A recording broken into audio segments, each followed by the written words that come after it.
There is nothing wrong with this stage, but it is fairly redundant to keep around when we have FT variants of literally every stage in the game. Mushroom Kingdom U, not to be confused with Mushroom Kingdom 1, Mushroom Kingdom 2, or Mushroomy Kingdom. Man, give the people who titled these stages a race, they really worked hard when they made these names. This is actually another one of those stages that I'm not entirely sure why we didn't at least try playing on. As far as stages go, this one is really not bad at all. It does have uneven platforms and a fairly big blast zone, which is my guess as to why it's banned, but honestly I wouldn't have minded testing out this stage. I like some wildness to the stages, you know, as long as it's not slants. Mario Galaxy. This stage tries to imitate the gravity thing from Mario Galaxy, meaning that you kinda get tilted the closer to the blast zones you get. I don't really know exactly how this affects knockback or angles. Luckily the stage has walk-offs, so I don't really have to care. Whew, really bailed me out there.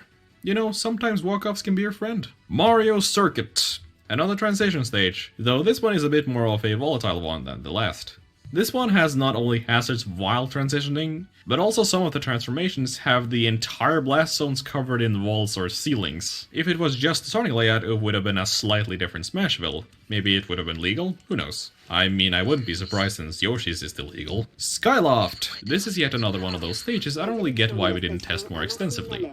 With hazards off, it does not transition into the other parts of the stage, only having the platform layout. I guess the reason it was ruled out is because the ground is semi-solid, which can lead to a lot of sharking and generally makes it very hard to recover. But aside from that and, you know, the slants, it's honestly pretty fun to play on. The Great Cave Offensive. Okay, so I guess I'll actually talk about one of these stages for once. I don't think I need to explain why this one is banned. By now you can probably guess why it is so. But honestly, I actually kinda like playing on this stage. It's so wild and wacky that I can't help but like it. Although when I'm playing Smash casually with people, nobody wants to play on it. So this stage is so bad that not even casual players want to play on it. Now that is impressive. Kalos Pokemon League. I don't know what the deal with them making all the Pokemon stages very simple layouts, with only a few platforms. But hey, I'm not complaining, it makes for good stages to play on. Kalos Pokemon League is a simple, flat, solid ground with 2 platforms on the sides. It also has walls going down the sides of the stage, which makes the curving a little different than it would be otherwise. It's a simple stage, just the way I like it.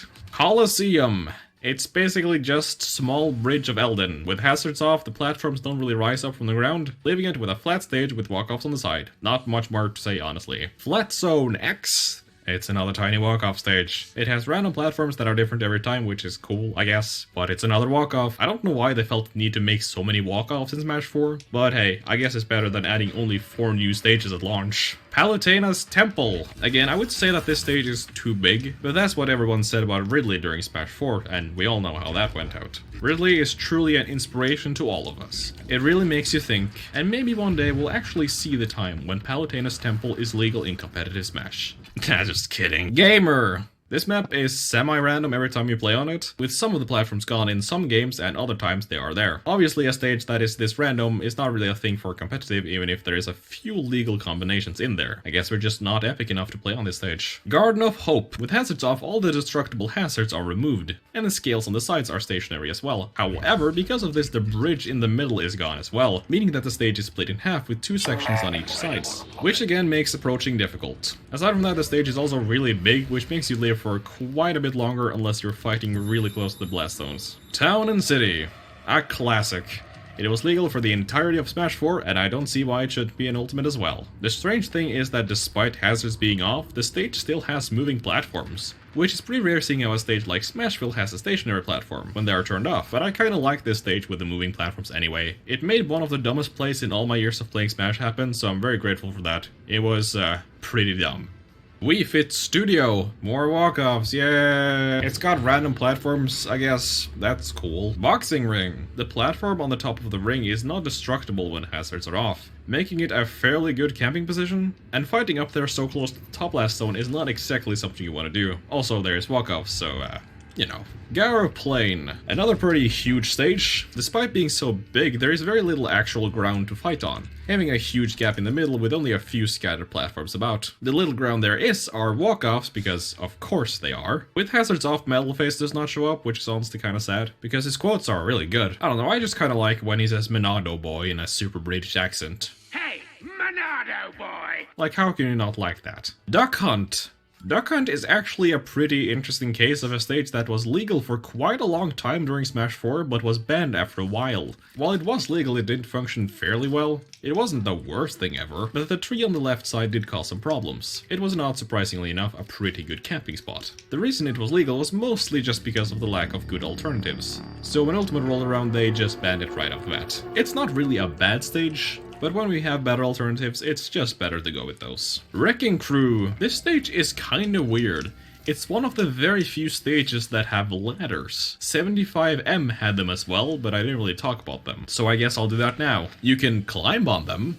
I know, it's really exciting, but a very strange thing that they added to Ultimate are ladder attacks, which makes you able to use aerial while on a ladder. I really can't imagine why they felt the need to add this, seeing how there are only like 2 stages that actually have them, and they look really weird. You just kinda hover in the air. It's a strange feature to add for sure, and they don't really change anything since it's pretty much always better to be moving while using an aerial. I don't know, Sakurai works in mysterious ways. Either way, the stage itself is random every time, so it's not really optimal. So sadly, the only laddering you'll be able to do is Mario Up-Airs. Pilot Wings. This stage is pretty fun. It has a fairly simple layout, although the main problem is that the plane part in the middle is solid, meaning you can actually camp under the wings and have a wall to your back, which is problematic. The stage also has hazards on the sides of the map as the plane moves, even if they're only there very briefly, so it's not exactly great overall. Woohoo Island. Woohoo Island brings back memories of a brief time in Smash 4 where this stage was actually legal. It was very wild.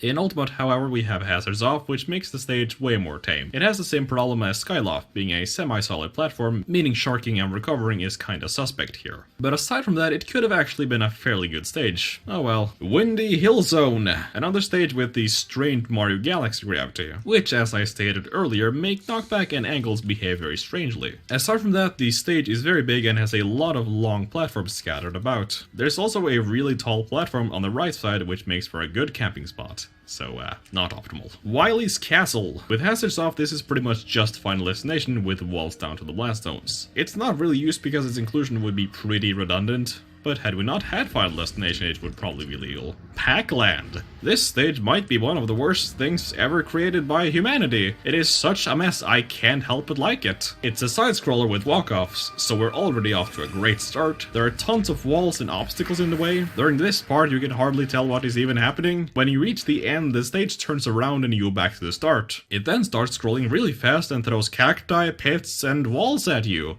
and you just kinda die. Now keep in mind that you also have an opponent to fight while this is happening. Let me remind you that you can also play 8 players on this stage, which is probably one of the craziest thing I've seen in a while. Honestly, I think we should legalize this stage along with Great Cave Offensive and Pirate Ship. Super Mario Maker.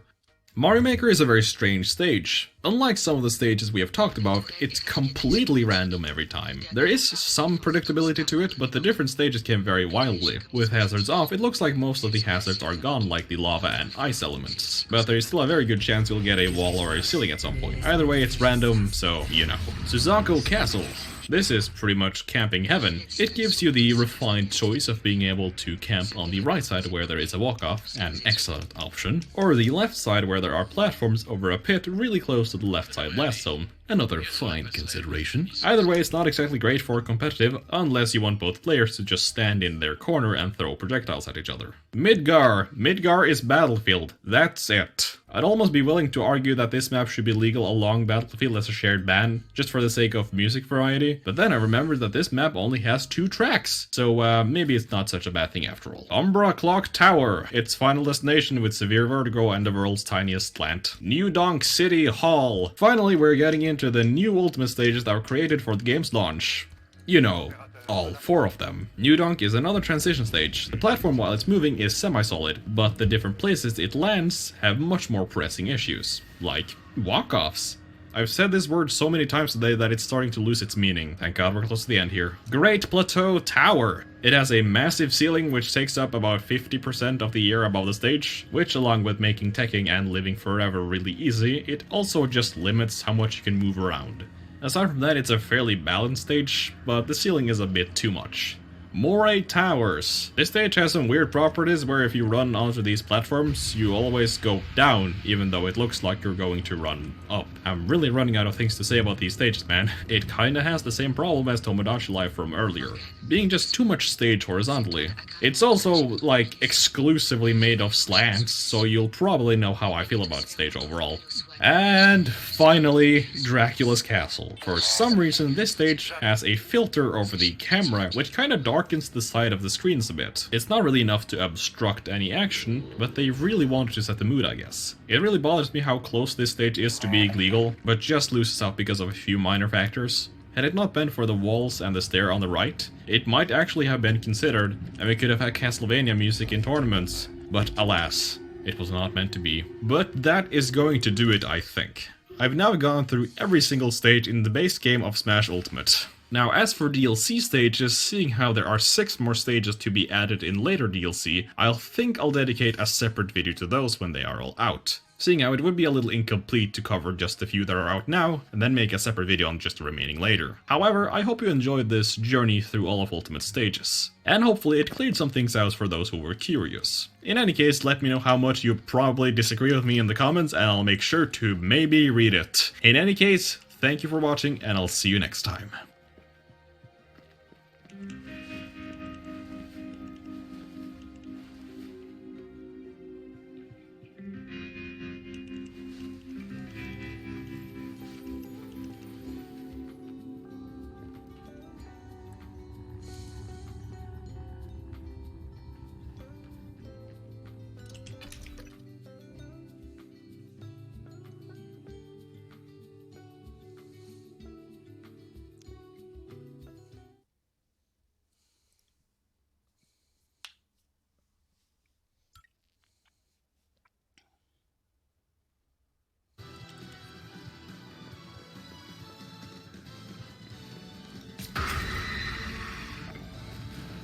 Tu as fait le bon choix.